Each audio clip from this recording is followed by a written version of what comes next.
हातकणंगले तालुक्यातील हिंगणगाव इथं शेतजमिनीच्या वादातून अतिशय धक्कादायक घटना समोर आली आहे। एका व्यक्तीनं संतापाच्या भरात स्वतःच्या वडिलांसह भावाची निर्घृण हत्या केल्यानं संपूर्ण परिसर हादरलाय। या घटनेमुळे गावात भीती आणि तणावाचं वातावरण निर्माण झालंय। हातकणंगले तालुक्यातील हिंगणगाव इथं शेतजमिनीच्या वादातून दुहेरी खुनाची घटना घडली आहे। संभाजी मारुती कुंडले असं आरोपीचं नाव असून त्याचा आपल्या कुटुंबियांशी काही दिवसांपासून वाद सुरू होता। आज सायंकाळी सुमारे 4 वाजण्याच्या सुमाराला हा वाद चिघळला आणि संतापाच्या भरात संभाजी कुंडले यानं वडील मारुती बंडू कुंडले आणि भाऊ शीतल मारुती कुंडले यांच्यावर कुऱ्हाड आणि खोऱ्यानं डोक्यावर वार केले। या भीषण हल्ल्यात दोघांचाही जागीच मृत्यू झालाय। घटनेनंतर गावात एकच खळबळ उडाली असून नागरिकांमध्ये भीतीचं वातावरण पसरलंय।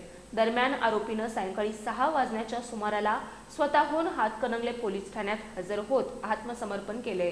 पोलिसांनी त्याला ताब्यात घेत पुढील चौकशी सुरू केली आहे।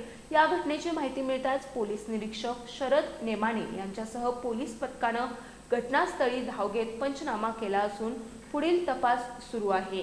या दुहेरी खुनाच्या घटनेमुळे हिंगणगाव परिसरात शोककळा पसरली आहे।